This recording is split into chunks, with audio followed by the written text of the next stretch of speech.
আ কে dot আপনাকে যুক্ত করা হয়েছে বলেন আপনি। আসসালামু আলাইকুম ভাইয়া। আপনার উপরে শান্তি বর্ষিত হোক বলেন। জি ভাইয়া। তো আমি আসলে আমি নন মুসলিম। সো আমি বাংলাদেশের একটা মানে স্বনামধন্য কলেজে পড়াশোনা করছি। তা তো কলেজে আপনি পড়ার নন সময় মুসলিম আমার তাইলে আপনি নন মুসলিম তাইলে ঢুকে এত লম্বা করে সালাম দিলেন কেন ভাই? ভাই অভ্যাস হয়ে গেছে। অভ্যাস। ও আচ্ছা বলেন। বাট মিনিং তো এটা ভালো মানে শান্তি বর্ষিত হোক।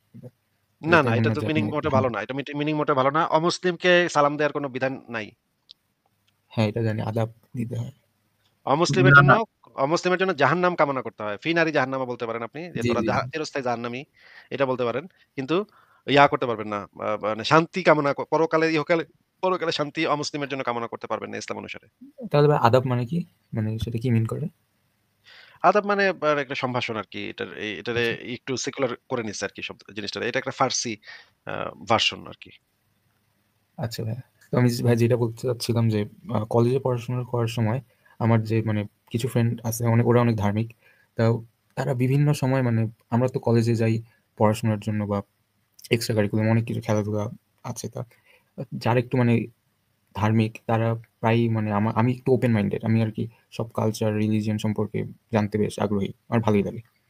মানে আমি নিজে অ্যাগনস্টিক মানে আমি হিন্দু বাট আমি মানে কালচারালি এটা ফলো করি। বাট এমন না বিভিন্ন যে রিলিজিয়াস ট্যাবু টাইপ জিনিস আছে সেগুলো আমি খুব বেশি বিশ্বাস করি না। তো যাই হোক তো আমাকে মানে আমি ওপেন মাইন্ডেড যেহেতু তো আমার শুনতে আপত্তি নেই। কিন্তু মানে গত মাস থেকে আমাকে আরকি প্রেশার দেয়া শুরু করেছে যে, "না তোকে দিনের পথে আসতে হবে।"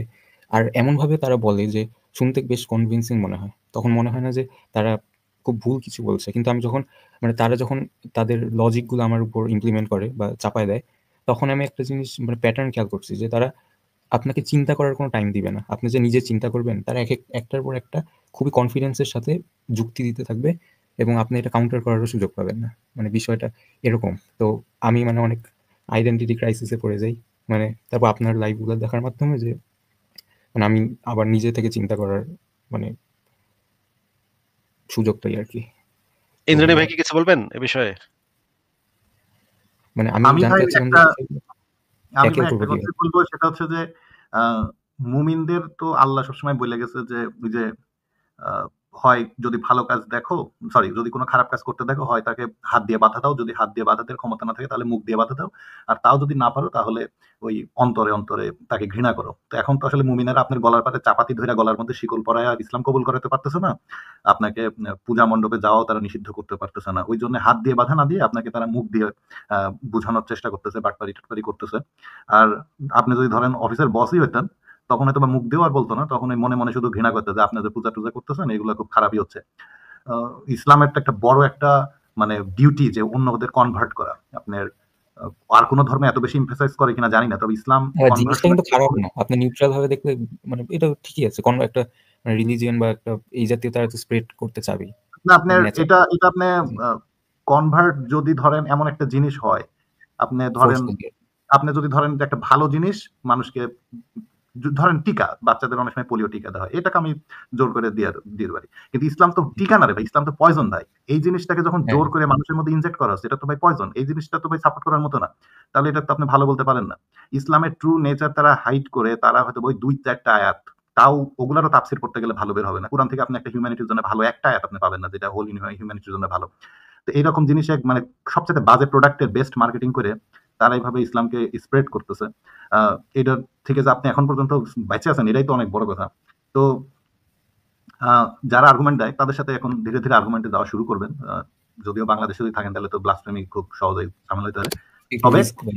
তবে মাথায় রাখেন যে মুসলিমদের মাথার মধ্যে সবসময় একটা ক্যাডার থাকে যে এরা নন মুসলিমদের ইসলামে কনভার্ট করবে, হ্যাঁ?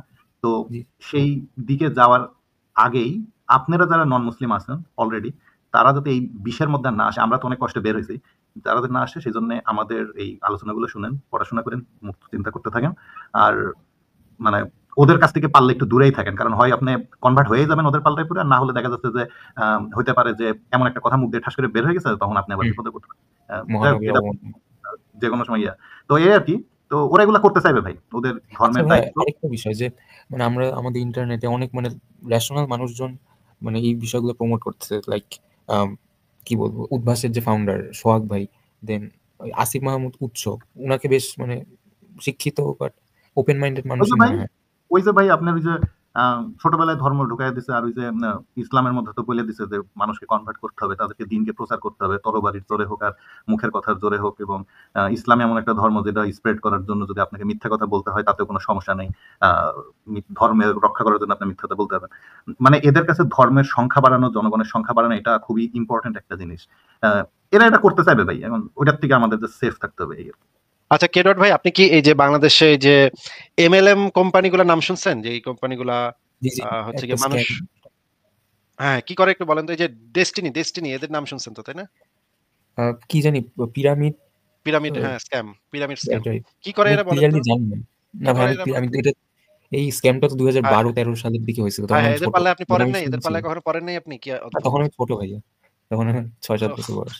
এরা যেভাবে আপনার মগজটা দোলাই করবে, আপনি মনে করবেন আর জি। এখানে যুক্ত হইলেই তো 2 দিন পরে ইলন মাস্ক হয়ে যাবেন আপনি, হ্যাঁ? টুইটার আর ফেসবুক দুইটাই কিনা ফেলবেন কয়দিন পরেই।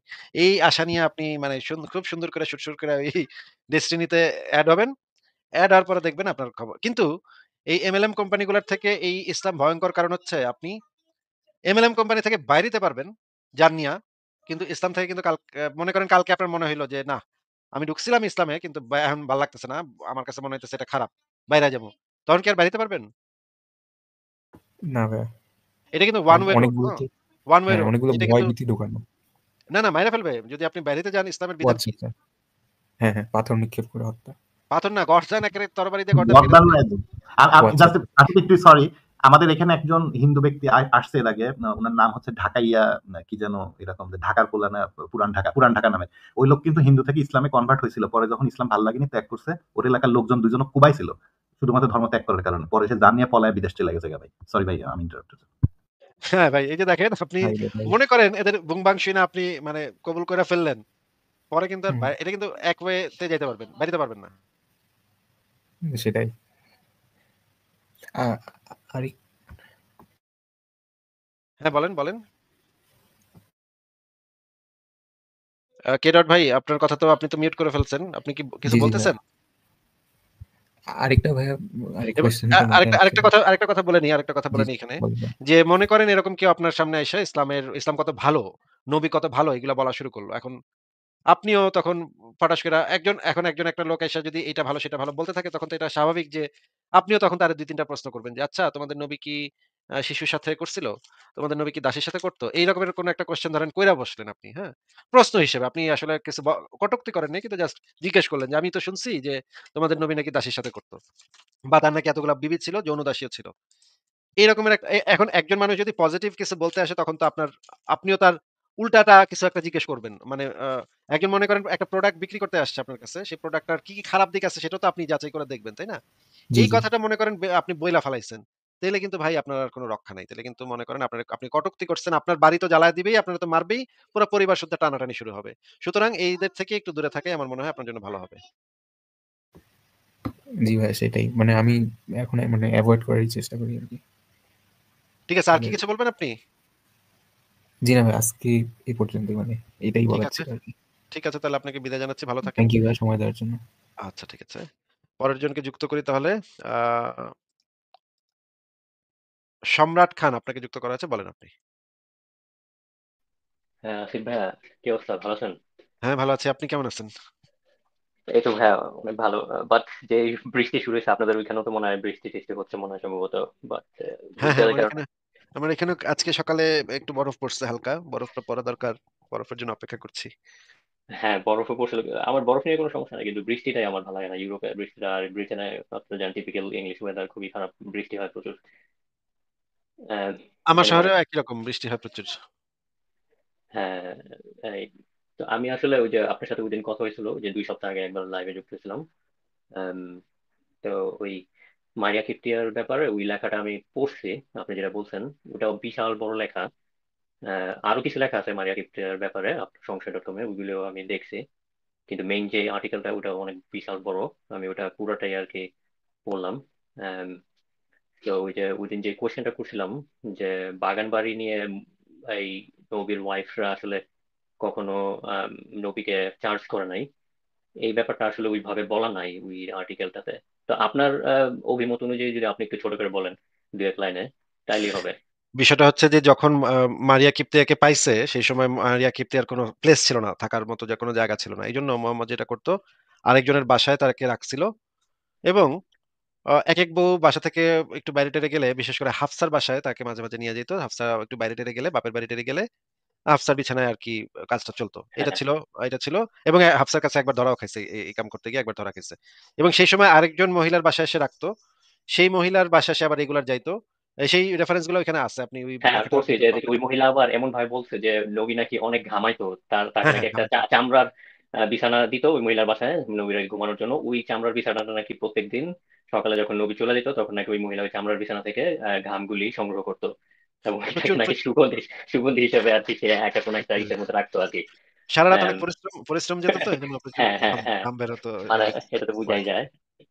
না হ্যাঁ, ওই এটা তো বিষয়টা বোঝাই হ্যাঁ যায় এটা যে তো কি কেন হ্যাঁ, যে এত ঘামাইতো, এত ঘামানোর মানেটা কি সেটা তো বোঝাই যায় যে এত ঘাম তো মানুষের শরীরে তো আর এত ঘাম থাকে না, তাই না? নিশ্চয়ই খুবই পরিশ্রম সাধ্য কাজ সারারাত করতে হতো তার। হ্যাঁ, এবং আপনার ওই লেখাটাতেও বলা আছে যে মহিলার বাসায় সে যখন যাইতো সে মহিলাকে বলতো যে সে খুবই ক্লান্ত, অনেক পরিশ্রম করছে, সে আর কি একটু নিরিবিলিতে ঘুমাইতে চায়। তো সে যদি এতই ক্লান্ত থাকে এবং বিশ্রামও নেয় তাহলে তো তার আর ঘামানোর কথা না। কিন্তু সারা হ্যাঁ, রাত সে কি ধরনের বিশ্রাম নিত এটা তো বোঝাই যায়। হ্যাঁ। তো না সেটাই আর কি তো যে ওই সময় হুম, হচ্ছে সেই জায়গাটাতে তাকে রাখছিল এবং সেখানে গিয়ে মোহাম্মদ মানে খ্যাপ মারতো আরকি, হ্যাঁ? মাঝে, মাঝে গিয়ে খ্যাপ মেরে আসতো। এখন সবই ঠিক ছিল কিন্তু এই হাফসা করল গন্ডগোল। হাফসা গন্ডগোল করার পরে এটা নিয়ে আয়েশাকে গিয়ে আবার বলছে, এটা নিয়ে বিরাট বিবিরা সব চেইতা গেছে যে এটার সাথে করা যাবে না, দাসীর সাথে করা যাবে না। তখন হচ্ছে গিয়ে মোহাম্মদ আ আল্লাহর আয়াত নামায়ে বিবিদেরকে তালাক দেওয়ার হুমকি দিছে যে তোমরা যদি এটা মাইনা না নাও তো সবটির একসাথে হ্যাঁ, হ্যাঁ, তালাক দিতাম। হ্যাঁ, আসিফ ভাই, তখন আমার একটা ছোট প্রশ্ন আছে।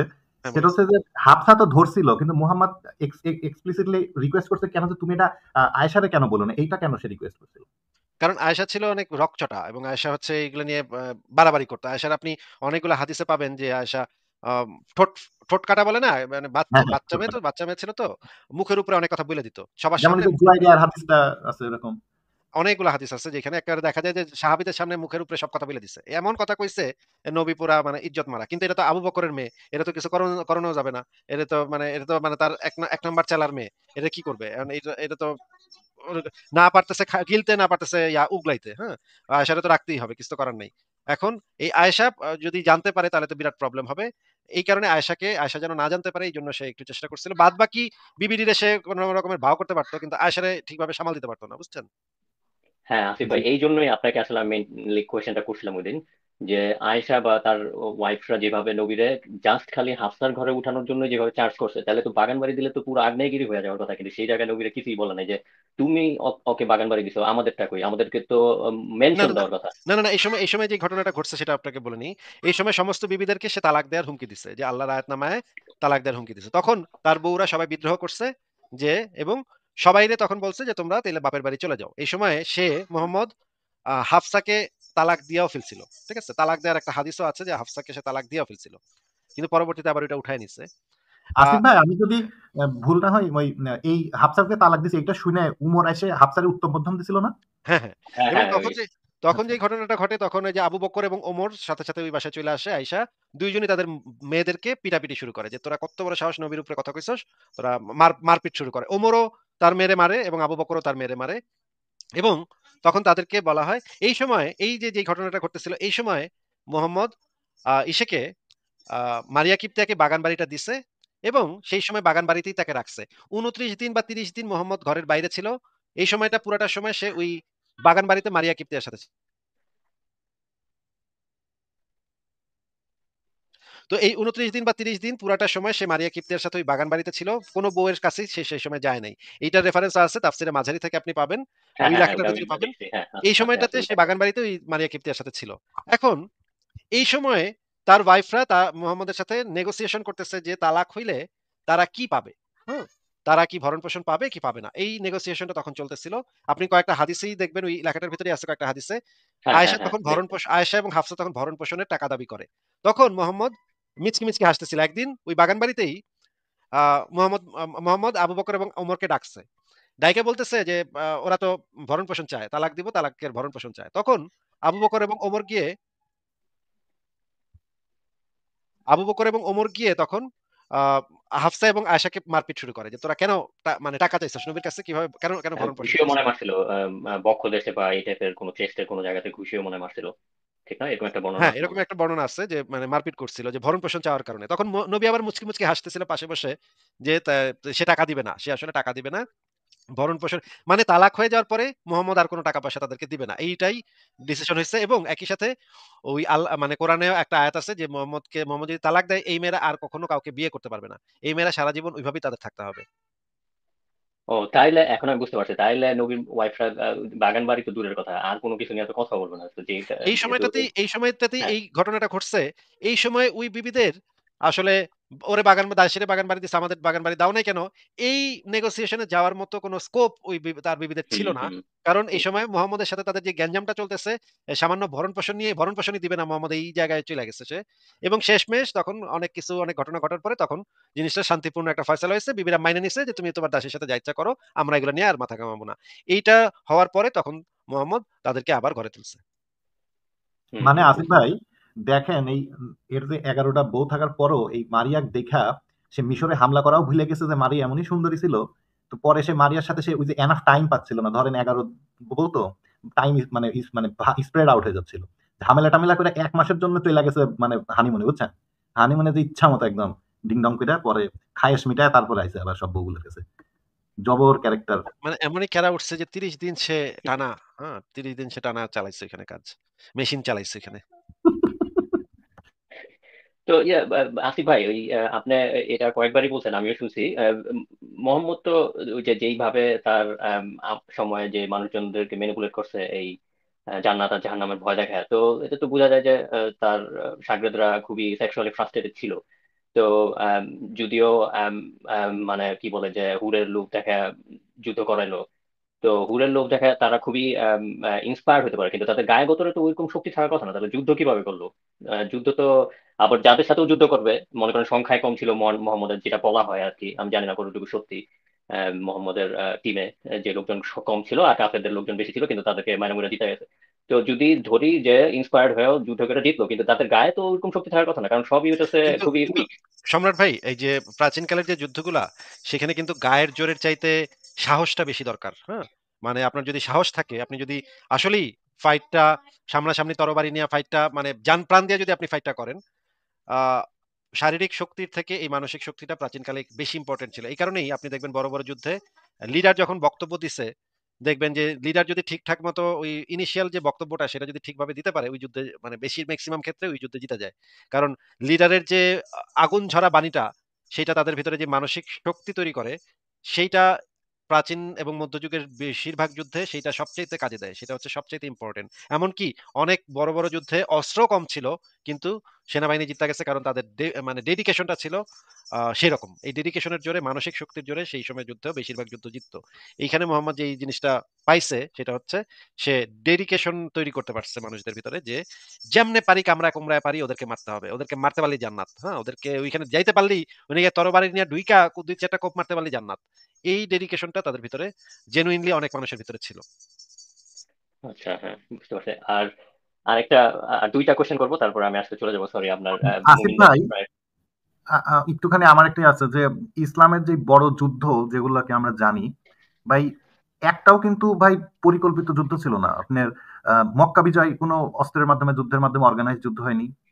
ওই যে প্রথম যুদ্ধ কোনটা জানো ভাই, যে কুয়ার পানির ওখানে প্রথম যে যুদ্ধ হয়েছিল 313 জন সাহাবী নিয়ে, আসিফ ভাই? বদরের যুদ্ধ হ্যাঁ, 313 জন। বদরের যুদ্ধ অর্গানাইজড ভাবে হয়নি, আর এক পক্ষ প্রতিপক্ষ ছিল না। বনু মুস্তালিকের যুদ্ধেও প্রতিপক্ষ প্রিপেয়ার ছিল না, ওইদিকে খাইবারের যুদ্ধ প্রতিপক্ষ ছিল না। মুহাম্মাদের এগুলো ছিল মোস্টলি ডাকাতি। একটা যুদ্ধ অর্গানাইজড ভাবে হয়েছিল, সেটা হচ্ছে উহুদের যুদ্ধ। সেখানে কিন্তু মুসলিম বাহিনী পরাজিত হয়েছিল। তো যদি এভাবেও যদি দেখা যায়, দেখা যাচ্ছে মুহাম্মদ কিন্তু অর্গানাইজড যুদ্ধে সেভাবে পারেনি। এবং তাদের সৈন্যবাহিনীকে উদ্বুদ্ধ করার জন্য মুহাম্মদ কিন্তু অনেকবার বাটপারি করছে। তো একটা বাটপারি হয়েছে, আল্লাহ স্বপ্নের মধ্যে মুহাম্মদকে মিথ্যা কথা বলছিল না আসিফ ভাই, যে হ্যাঁ, হ্যাঁ। তোমাদের সৈন্য কম আছে। দেখেন, আল্লাহ কি বিপদে পড়ছে যে মোহাম্মদের সৈন্যবাহিনীকে মোটিভেট করার জন্য আল্লাহর মিথ্যা কথা বলা দেখছে যে এই তোমরা যাও, ওখানে সৈন্যবাহিনী কম আছে। মোহাম্মদের বাহিনী যদি বেশি সৈন্য দেখতো, তারাও মনোবলহীন হয়ে তারা লেজ গুটা পালাইতো। এরকম আছে যে হযরত উমরও তো এক- পালাইছে। একদম, হ্যাঁ হ্যাঁ, একদম এইভাবেই বলা আছে তাফসিরে যে যদি বেশি সৈন্য জেনুইন সংখ্যাটা যদি জানতো তাহলে মোহাম্মদের সৈন্যরা পলা যেত। এই জন্য আল্লাহ পাক তাদেরকে ইচ্ছাকৃতভাবে মোহাম্মদের মানে মিথ্যা স্বপ্ন দেখাইছে যেন তাদের মনোবলটা অটুট থাকে। এবং একই সাথে হ্যাঁ, আরেকটা যেই পয়েন্টটা বললেন যে আবু একটা যুদ্ধে কিন্তু ওমর কিন্তু দৌড় দিচ্ছিল, দৌড়ে পালা গেছিল মোহাম্মদরে ফালায়। তখন মোহাম্মদরে কিন্তু চারপাশ থেকে কাফেররা ঘিরা ফেলছে, তখন কিন্তু চিৎকার করতেছিল মোহাম্মদ, ওমর কিন্তু তখন দৌড়, বুঝছেন? মোহাম্মদ কিভাবে বেঁচে গেল তাহলে? ওই তাহলে তো সময় দেখা যায় যদি যে কাফেরদের নৈতিকতা অনেক ভালো ছিল মোহাম্মদের তুলনায়। তখন আর কি চিৎকার করে মোহাম্মদ বলতেছিল, আমার আমার এই যে গার্ড দিবে সে সরাসরি জান্নাতে যাবে। তো এটাও হাদিসে আছে, একটা হাদিসে আছে যে আমাকে যে এই মুহূর্তে আমাকে যে মানে ইয়া দিবে সে সরাসরি জান্নাতে যাবে। তখন আর কি এই কথা বইলা কয়েকটারে ফেরত আনতে পারছে, নাহলে সবগুলো পলাই গেছিল একটা যুদ্ধে। ওইটা পরে এক সময় দেখাবো নে। ইয়া ভাই, আচ্ছা আসিফ ভাই আমি আমাদের একটু আয়াতটা দেখাতাম একটু। আসিফ হ্যাঁ, ভাই আপনি আয়াতটা এটা দেখান, এরপরে আমরা লাইভটা শেষ করে দিব আর কি। আচ্ছা, আচ্ছা এই ঠিক আসিফ আছে। ভাই ওই আম, দুইটা কোশ্চেন করবো খুব সংক্ষেপে, আপনি যদি এক দুই সেন্টেন্সে দেন তাহলেও হবে, কোনো সমস্যা নাই। প্রথম কোশ্চেনটা একটু হ্যাঁ ভাই যদিও আপনি প্রশ্নটা করেন এই যে ওই আয়াতটা দেখেন এখানে আপনার আল্লাহ কি বলতেছে, যে সে যে মিথ্যা কথা বলছে এবং সে মিথ্যার সাফাইও গাচ্ছে, অস্বীকার করতেছে না কিন্তু। যা স্মরণ করো যা ঘটনা হয়েছিল চূড়ান্ত ভাবে সম্পন্ন করার জন্য যখন দুদল মুখোমুখি হয়েছিল, তোমাদের দৃষ্টিতে ওদের সংখ্যা খুব কম দেখাচ্ছিল, তাদের চোখেও অল্প সংখ্যক দেখাচ্ছিল। এর আগের আয়াতেও আল্লাহ ওই সাফাই গাইছে যে আল্লাহ সংখ্যক অল্প করে দেখিয়েছিলেন। মোহাম্মদকে আল্লাহ স্বপ্ন দেখাইছে যে যাও হামলা করো, সৈন্যবাহিনী অল্প আছে। কিন্তু মাঠের মধ্যে যখন আয়সা দেখে যে সৈন্যবাহিনী, মোহাম্মদও যায় সাহাবীদের বলছে যে, অল্প সৈন্য আছে, সমস্যা নাই। পরে যখন মোহাম্মদ যুদ্ধে গেছে, যায় তো পড়ছে বিপদে, যায় দেখে যে অনেক সংখ্যা, তখন এই আল্লাহ আয়াত দিয়ে কইছে যে আমি তোমাদের মনোবল বাড়ানোর জন্য মিথ্যা কথা বলছিলাম, সরি, হ্যাঁ যাও এখন যুদ্ধ করো। তো ভাই অর্গানাইজ যুদ্ধে ভাই মোহাম্মদ যে খুব ইয়া দেখাতে পারছে, খুব যোগ্যতা দেখাতে পারছে বলে আমি এটা মনে করি না। মেয়েরা রাতের আধারে হামলা টামলা করে নারী শিশুদের হত্যা টত্যা করাতে এক্সপার্টিস ছিল, কিন্তু সম্মুখ যুদ্ধে মনে হয় না মুসলিম বাহিনী খুব ইয়া ছিল। নাহলে তো মোহাম্মদের সামনের দাঁত ভাগতো না। ওদের যুদ্ধে তো মোহাম্মদের সামনে দুইটা দাঁত ভেঙে দিছিল কাফেরেরা মাইরা। তো জি জি এটা জানি। এই জন্য সে যখন কথা বলতো তার মুখ দিয়ে তখন থিপ থিপ করে থুতু বের হয়ে যেত, আরবি অনেক উচ্চারণ মোহাম্মদের ভুল হতো। এনিহাউ, তো ঠিক আছে, থ্যাংক ইউ ভাই। ঠিক আছে ভাই, দ্রুত আসিফ আসিফ নেক্সট ভাই ওই নেক্সট আপনি লাইভে করা যায় কিনা, কারণ প্রশ্নগুলোর উত্তর তো অনেক বড় হয় ভাই। হ্যাঁ, না তার না না, এই প্রশ্নগুলি যদিও একটু এক্সপ্লিসিট হতে পারে, আপনি হয়তো এমব্রেস ফিল করতে পারেন। এই যে আপনি যে হুরের যে কয়েকটা ভিডিও দেখালেন এই লাইভের আরো কিছুক্ষণ আগে এক লোকরে, তো হুরের এত স্তনের বর্ণনা দেওয়া আছে এত সুন্দর করে, কত সুন্দর করে ভিডিও গুলিতে বললো। তো আহ, পিছন দিকের অবস্থা তো কিছুই বলে নাই, পিছনের অবস্থা কি? আমরা তো জানি ইউরোপে তো পিছনে না থাকলে তো কোনো মেয়ের ওইভাবে আপিলিং মনে করে না ইউরোপিয়ানরা। তো পিছন দিক যদি না থাকে তাহলে তো কিছুই হলো না এটা। কথা সত্য, কিন্তু আরব দেশের ওই লোকের মানুষের মানে ওই জায়গা নিয়ে এত ইয়া ছিল না, কারণ ওইখানে তো পানি পানি কম ছিল তো। আমি কি বুঝালাম এটা আপনার বুঝে নিতে হবে ভাই, আমি কিন্তু ব্যাখ্যা করব না, জাস্ট বলে দিলাম বুঝতে যে পারছি মরুভূমি বুঝতে অঞ্চল পারছি। তো পানি কম ছিল, এই জন্য পিছনের এই জায়গার প্রতি মানুষের এত আগ্রহ ছিল না সেই অঞ্চলে। আর আরেকটা জিনিস আমি আমার এই আপনি নিশ্চয়ই জানেন, আপনার কয়েকবারই বলছি যে আমি আমার আত্মীয় স্বজনদের বোঝানোর চেষ্টা করতেছি, এবং আমি এখন আত্মীয় স্বজনদের মধ্যে যারা ছোট আছে তাদেরকে ছোটবেলা থেকেই আর কি আমি তাদেরকে মানে যারা আন্ডার 18 অথবা আমার যেসব কাজিন টাজিন আছে যাদের বয়স এখন 18 হয় নাই, তাদেরকে আমি এত এক্সপ্লিসিটলি এগুলি বলতে পারি না। কিন্তু আমি আপনার কাছে একটা সাজেশন চাইবো, বা আপনার কাছে যদি কোনো জানা মতে কোনো বই থাকে যে হ্যাঁ, জান্নাত জাহান্নামের বর্ণনা দেওয়া আছে, ছোটরাও পড়তে পারবে, এই ধরনের বইয়ের একটা যদি নাম দেন তাহলে বাংলাদেশ থেকে আমি তাদেরকে পড়ার জন্য এটা আর কি উদ্বুদ্ধ করবো। তাদেরকে আমি বলছি অলরেডি যে তোমরা জান্নাত জাহান্নামের আইডিয়াটা একটু দেখো, যে কি আছে জান্নাতে আর কি আছে জাহান্নামে, আর কি কারণে এই লোকগুলি দেখানো হয়েছে আর কি কারণে ভয়গুলি দেখানো হয়েছে, জাস্ট খালি কিন্তু এটাই বলছি। কিন্তু ভাই জান্নাত জাহান্নামের বর্ণনা বেশিরভাগই তো 18 প্লাস, বাচ্চাদের এগুলো পড়তে দেওয়া উচিত না আসলে, কারণ হ্যাঁ ভায়োলেন্স হ্যাঁ, আছে, সেটাই সেটাই সেটাই। এক্সট্রিম এবং সেক্স আছে এক্সট্রিম। এগুলো তো ভাই 18 প্লাস, সবকিছু 18 প্লাস, জান্নাত জাহান্নাম দুটো 18 প্লাস। বাট সামহাও ছোটরা কোনোভাবে কি বুঝতে পারবে মানে ওই আমার ধরনের আমার কথা মনে না হয় না পড়ে? আপনার উচিত জান্নাত জাহান্নামের ইয়াগুলা দেয়া। আপনি এটা তাহলে আপনি পরে একসময় আপনার সাথে আমি যোগাযোগ কথা বলবো না আরেকদিন। আজকে আমার হুম, হুম, মাথায় কিছু আসতেছে না। আজকে ভাই আমরা ঠিক লাইভটা আছে শেষ করে দিব। তাহলে আজকে ঠিক আছে আপনি ঠিক আছে, থ্যাংক আপনাকে ইউ ভাই, বিদায় জানাই। থ্যাংক সম্রাট ইউ ভাই থ্যাংক ভালো ইউ। থাকেন তাহলে। জি শুভরাত্রি। জি, হ্যাঁ শুভরাত্রি, বাই। আচ্ছা ঠিক আছে। ইন্দ্রাণী ভাই তাহলে লাইভটা শেষ করে দিই আমরা, কি বলেন? জি ভাই, ধন্যবাদ আসিফ ভাই, অনেকদিন পরে আপনার সাথে আড্ডা হলো, আজকে অনেক ইন্টারেস্টিং এবং মজাদার আলোচনা হয়েছে। আর দর্শকরাও খুব আশা করি অনেক ইনফরমেশন এবং অনেক আজকে মজাও পেয়েছে তারা সব দিক দিয়ে। এনিহাও দর্শক বিন্দু সবাইকে যারা যুক্ত ছিলেন প্রথম থেকে সবাইকে ধন্যবাদ আমাদের লাইভটি দেখার জন্য। আর আসিফ ভাই আমাকেও সুযোগ দেওয়ার জন্য ধন্যবাদ যুক্ত করার জন্য। তো সবাই ভালো থাকবেন আর শুভ বিদায়। শুভরাত্রি সবাইকে। তাহলে আজকের মতো বিদায় নিচ্ছি। আবার পরের লাইভে কথা হবে। Good night.